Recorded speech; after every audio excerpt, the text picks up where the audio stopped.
Okay, moving on now to the basses, and I'm over the moon with the bass collection that we've managed to put together for this release. Let me play you just a few of these patches in action.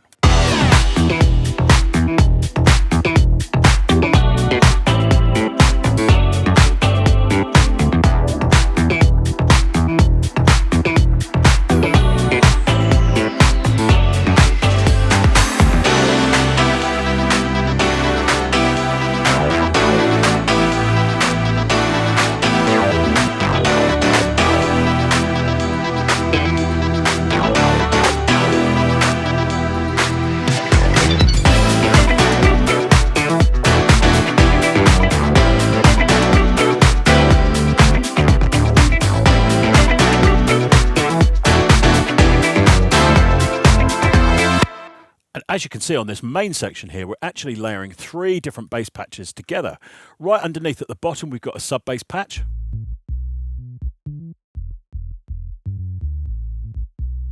That is linking up with a nice full live electric bass sound.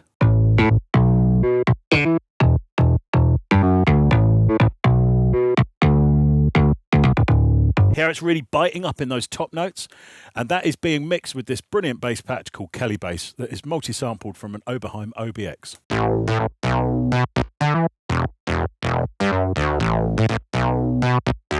Now, obviously, to actually get all 3 of these patches working together, we've had to do some quite serious EQ moves. So we've pretty much filtered off an awful lot of the sub information and boosted the upper mids on this synth bass patch. And that gives us room to get the sub bass and the live bass really cutting through on the sub and the bass end. Mix them all together and you get this. And now let me just mute everything else and you can hear these patches in action against the drums.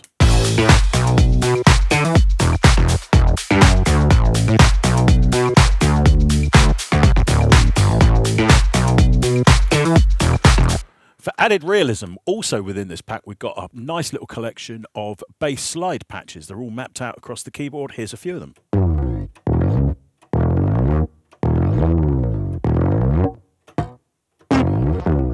And for the breakdowns in this particular piece called Stockholm, I've got this drone bass.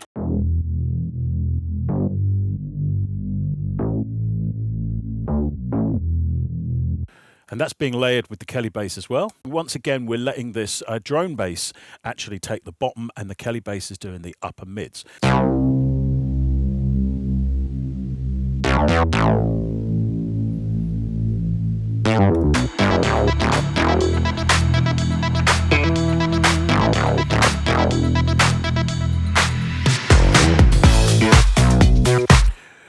And the reason those live bass patches are gelling together so well with the actual sub information is that we've been incredibly careful whilst we were actually doing the sampling to make sure there is plenty of room for that sub to fit. And most importantly, that the live basses are completely in tune. Now, here's a little trick for you. You may not know this, but auto-tune is fantastic on bass instruments. And if I actually pull up the Antares version of auto-tune, I've got the Pro version here, there's even an option to go for a bass instrument. Now, one of the reasons why it tracks bass instruments so well is that the waveforms are actually bigger. It's easier to ascertain the information. And also, as you go down the frequency spectrum, the amount of energy that a particular frequency carries increases. That's why that most of the weight is always kept within the bass end. So because of that, it's easy for a tuning program to actually pick out the main harmonic and actually be able to do its work. So if you ever come across a bass part, particularly a live bass part that needs a little bit of tuning help, whack it through Auto-Tune or Metatune or one of the other tuning programs. Nearly all of them have an option for bass instruments. Let's hear another few of these awesome patches in operation. This is the end of the production called San Francisco.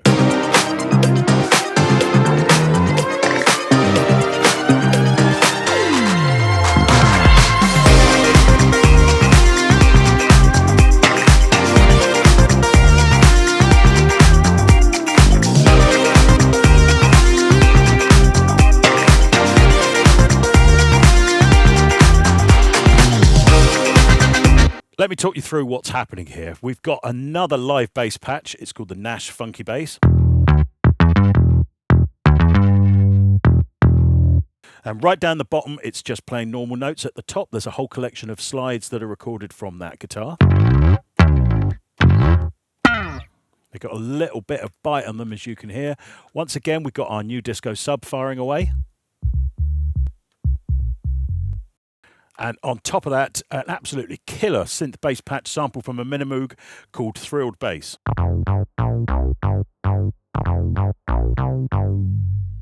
And absolutely no prizes for guessing which track that is referencing. Now, one patch I really am proud to show you is this M-Man bass patch. It is actually a multi-sample patch created from a Music Man Stingray.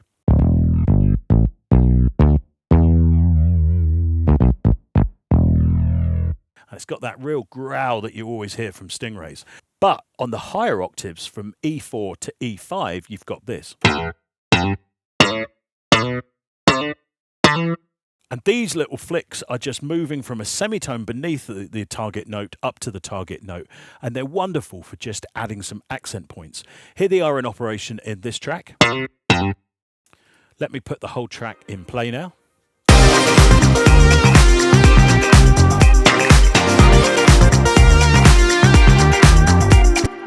We'll use them again later on when the notes change.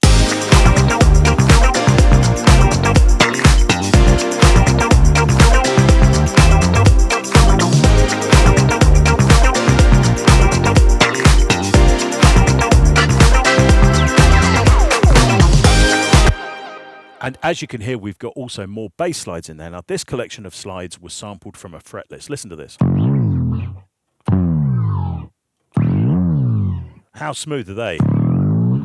With that grunt from the strings on there. And as you can see, I'm using them just at the very end of each section to bring us back to the beginning of the riff.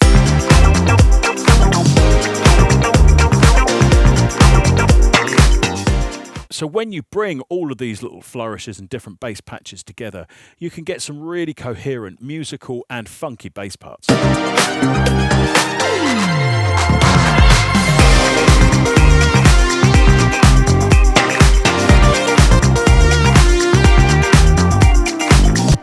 Now, I have to admit, I'm feeling rather smug about the live bass patches that we've managed to multi-sample for this release.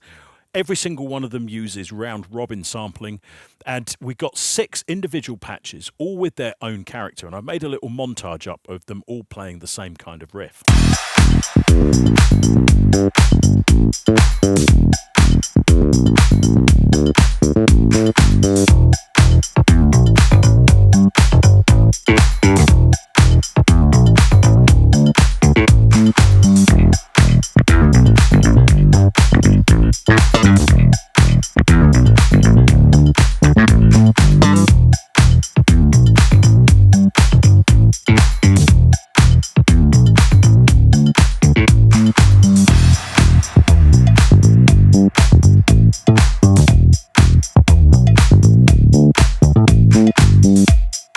I always find every track you're working on has its own personality, and that's why we wanted to give you as many multi-sampled live bass patches as we possibly could. They're kind of great fun to put together, and because they're so pitch coherent, they will layer up together. For example, here I've taken the driven bass patch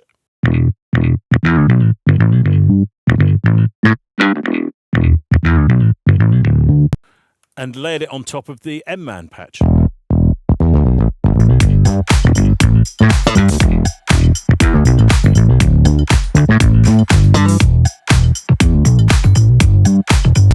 And talking of layering, there's one thing, a little trick that I want to show you, and it involves mid-side processing. So let's say, for example, that you want to put the thrilled bass patch on top of the warm bass patch like we have here. Now, you could just do the standard thing of removing the sub or bass information from the patch using a high-pass filter.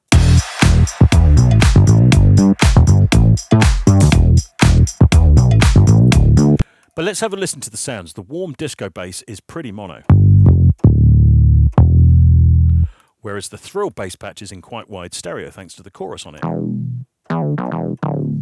So let's put all the bass information back and let's go and get an EQ. And with an Ableton, you can do this using the actual standard EQ. So what I'm going to do here on the EQ8 is where it says mode, I'm going to go MS. Now that means we then get to flip using this button here between EQing the middle portions of the bass and the stereo portions. And I'm pretty sure a few of you know what I'm just about to do. All I'm going to do on the mono portion is roll off the sub. Now, the great thing about that is it means it is still there in the stereo part of the EQ. So all I'm affecting is the mono part of the signal, which means if I just flip to the mono and scan up and down, you'll see what I mean.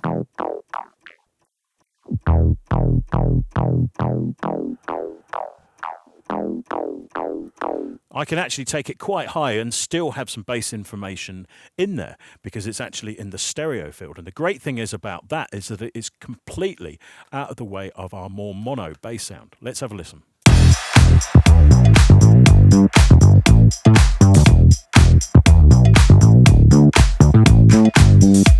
I can probably, to get a little bit more growl out of it, even push the lower mids on the stereo part of that EQ.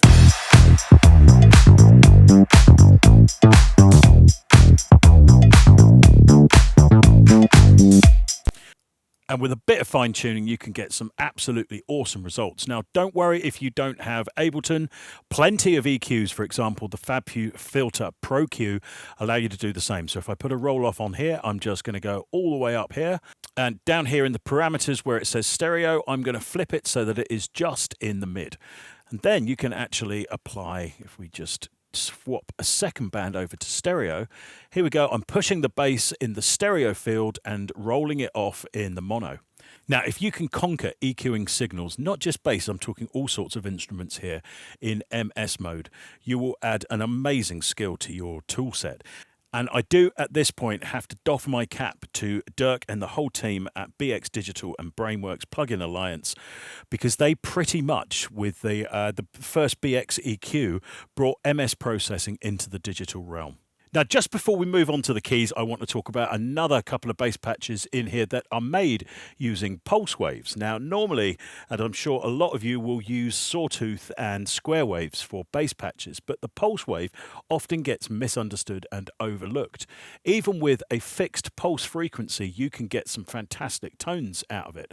And in this example, on the Munich page, we've got a bass patch sampled from a Jupiter 8.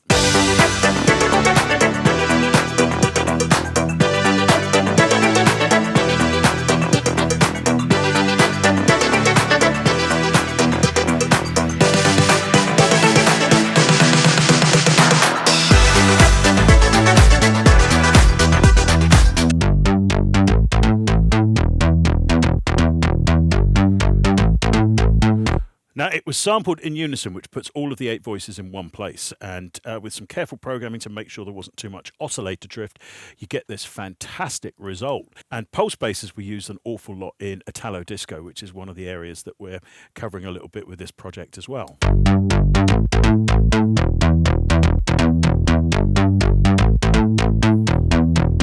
So please do investigate pulse waveforms on your favorite synths and actually see what you can get out with them. You don't always have to put pulse width modulation on as well. Sometimes the swell can be too much. Just something nice and static like that can have its own character. I'm back in the San Francisco page here in Ableton. I just want to have a quick look at some of these guitar parts.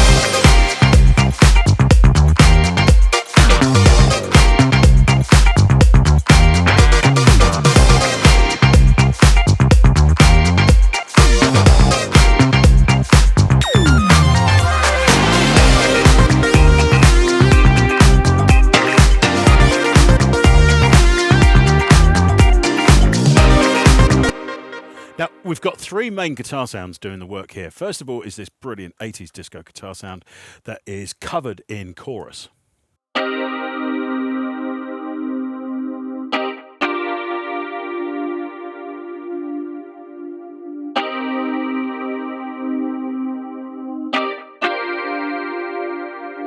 It really shimmers this guitar on some of the higher notes, and you can see I'm using a mixture here of long sustain notes and a few staccato little chords in there as well. And speaking of rhythm, let's have a look now at our principal rhythm guitar patch inside of this collection. It's called Disco Guitar, and I'm using it in conjunction with a sound menu patch here, which we'll discuss in a minute.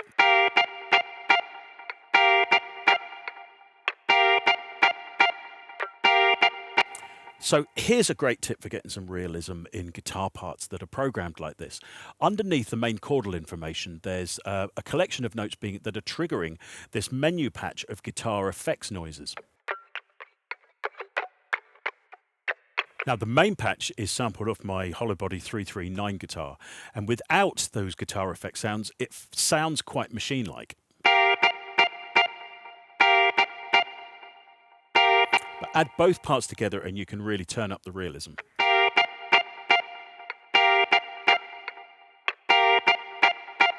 And that's really apparent in the main chordal section.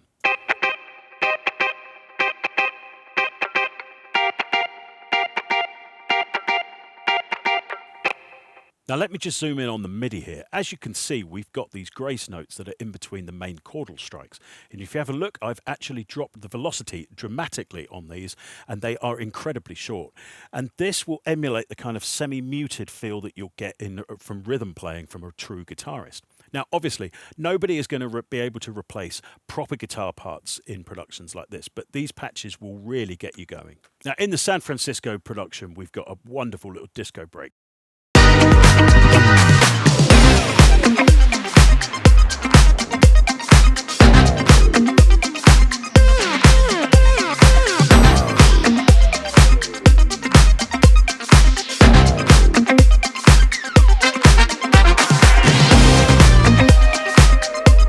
And we're keeping the grooves, the rhythm, and some of the melodies going with some pick guitar parts here.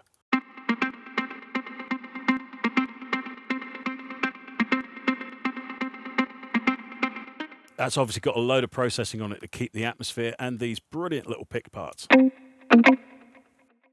And I have to say, this patch, Disco Picks, is another one of my absolute favourites. Let's hear it in action.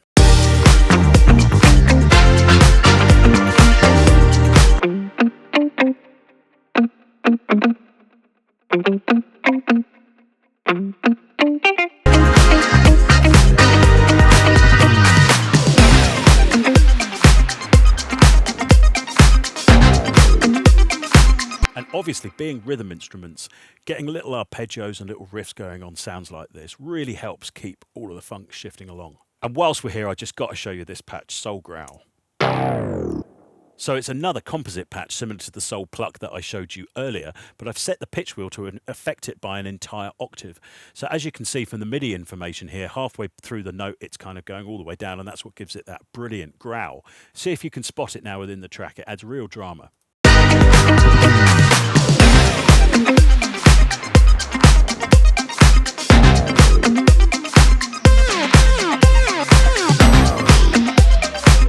I love it in there. And the one thing I would say within disco and funk is that you can often put real accents on the one. So in other words, the first beat of the bar or the first beat of a section.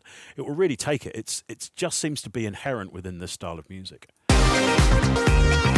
So that's it for this video, but please don't forget to check out the rest of the video series for F9 TRAX Electric Disco 2, where we go through everything, not only the production techniques and all the tricks we learnt there, not only the sound sources, but also the musical theory and the mixing of modern disco.